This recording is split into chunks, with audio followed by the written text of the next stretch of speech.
पुराने Henry Grayson Brookhaven के सबसे अमीर आदमी थे, लेकिन अगर आप शहर के लोगों से पूछते तो वे कहते कि वह सबसे कंजूस भी थे।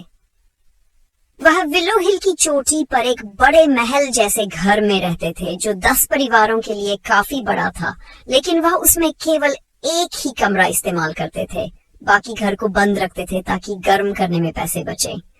उन्होंने दशकों तक वही पुराना घिसा पिटा कोट पहना जिसे इतनी बार पाबंद लगाया गया था कि असली कपड़ा पहचान में भी नहीं आता था।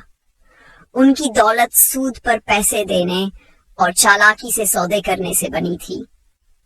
वह अपनी सारी संपत्ति तहखाने में लोहे के दरवाजे के पीछे छुपा कर रखते थे। किसी ने भी अंदर नहीं देखा था, लेकिन तरह तरह की अफवाहें थीं। कुछ कहते कि वहां सोने के सिक्कों के ढेर लगे हैं, तो कुछ फुसफुसाते कि उसमें दुर्लभ रत्न और उन गरीबों की संपत्ति है जो कर्ज नहीं चुका पाए थे। हेनरी का न कोई परिवार था, न कोई दोस्त, बस पैसा, और वह इसे ही हमेशा बनाए रखना चाहते थे। एक ठंडी शाम उनके सुनसान घर में दरवाजे पर दस्तक हुई। हेनरी के पास शायद ही कोई आता था, इसलिए वह गुस्से में भुनभुनाते हुए दरवाजे तक पहुंचे। बाहर एक कमजोर औरत खड़ी थी, फटे पुराने कपड़ों में लिपटी, उसके हाथ कांप रहे थे। मिस्टर ग्रेसन, उसने कांपती आवाज में कहा, मेरा बेटा बहुत बीमार है। डॉक्टर ने दवा के लिए कहा है, लेकिन मेरे पास पैसे नहीं हैं।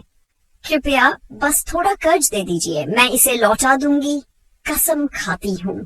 हेनरी ने हिकारत से देखा और कहा, अगर तुम चुका नहीं सकती तो तुम्हें कुछ नहीं मिलेगा, मैं पैसे दान में नहीं देता।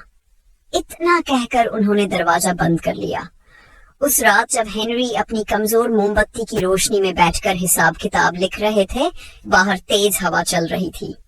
लेकिन तभी एक और आवाज उभरी, पहले धीमी फिर धीरे धीरे तेज होती गई। सोना तुम्हें गर्मी नहीं देगा, खजाना तुम्हें प्यार नहीं देगा। रोंगटे खड़े हो गए। उन्होंने जल्दी से चारों ओर देखा, लेकिन कमरा खाली था, परंतु फुसफुसाहट जारी रही और ऐसा लगा जैसे कोई तूफान उनके चारों ओर घूम रहा हो। कंजूस अकेला है, कंजूस शापित है। डर के मारे हेनरी लड़खड़ाते हुए तहखाने की ओर भागे। उन्हें अपना सोना देखना था, उसे छूना था, ये याद दिलाने के लिए कि उन्होंने अपनी पूरी जिंदगी इसकी रक्षा करने में क्यों लगाई। उन्होंने लोहे का दरवाजा झटके से खोला और दंग रह गए। तहखाना खाली था। उनके सोने के सिक्के, सोने की ईंटें, संजोई हुई दौलत, सब गायब जैसे कि कभी थी ही नहीं। एक ठंडा एहसास उनके दिल में समा गया। नहीं नहीं, वह चिल्लाए, नंगे पत्थर के फर्श पर नाखून गड़ाते हुए। फिर उन्हें महसूस हुआ एक सर्द लहर उनके शरीर में समा रही थी।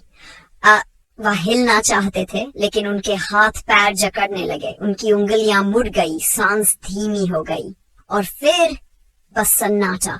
जब कुछ दिनों बाद शहर के लोगों ने हेनरी को पाया तो वह तहखाने में जमे हुए थे।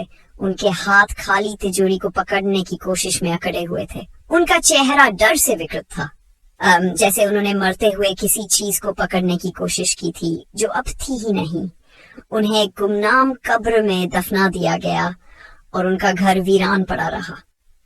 लेकिन तूफानी रातों में लोग कहते हैं, अगर ध्यान से सुनो तो अब भी वह फुसफुसाहट सुनाई देती है। कंजूस अकेला है, कंजूस शापित है, और हवा उनकी पीड़ा को लिए अंधकार में भटकती रहती है।